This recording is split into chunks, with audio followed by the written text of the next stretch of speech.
Total 40 ಎಕರೆ land ಇದು. Total 40 ಎಕರೆ boundary ಬರುತ್ತೆ. ಇದರಲ್ಲಿ 36 ಎಕರೆ ರೆಕಾರ್ಡೆಡ್ ಏರಿಯಾ ಹಾಗೂ 6 ಎಕರೆ ರೆವಿನ್ಯೂ ಎಂಕ್ರೋಚ್ಮೆಂಟ್ ಬರುತ್ತೆ.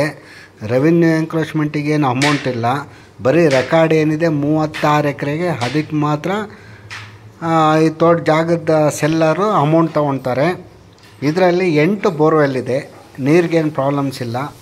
ಹಾಗೆ 6 ಕೋಳಿ ಶೆಡ್ಗಳಿದೆ, ಪೌಲ್ಟ್ರಿ ಫಾರ್ಮ್ ಇದೆ.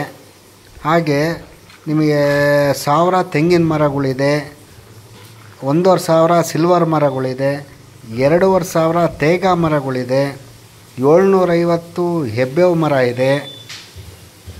ರೋಡ್ ಕನ್ವಿನಿಯೆಂಟು ತುಂಬ ಚೆನ್ನಾಗಿದೆ, ವಾಟ್ರ್ ಸೋರ್ಸು ತುಂಬ ಚೆನ್ನಾಗಿದೆ. ಇದು ಮೂಲ ಜನರಲ್ ಪ್ರಾಪರ್ಟಿ, ಪ್ರೆಸೆಂಟ್ ಇರೋ ಜನರಲ್ ಪ್ರಾಪರ್ಟಿ.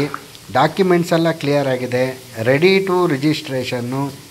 ನೋಡಿ, ಎಲ್ಲ ಥರದ್ದು ಕನ್ಸ್ಟ್ರಕ್ಷನ್ನು ಅವೈಲಬಿಲಿಟಿ ಆಗಿದೆ. ಒಳ್ಳೆ ವರ್ತಬಲ್ ಆಗೋಂಥ ಪ್ರಾಪರ್ಟಿ ಇದು. ಒಳ್ಳೆ ವರ್ತಿದೆ ತಗೊಂಡವ್ರಿಗೆ ಮಾತ್ರ.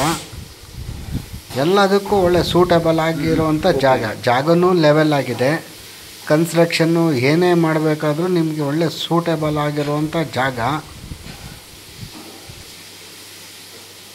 ನೋಡಿ, ಕನ್ಸ್ಟ್ರಕ್ಷನಿಗೆ ತುಂಬ ಖರ್ಚು ವೆಚ್ಚ ಮಾಡಿದ್ದಾರೆ, ಇನ್ವೆಸ್ಟ್ಮೆಂಟ್ ಮಾಡಿದ್ದಾರೆ.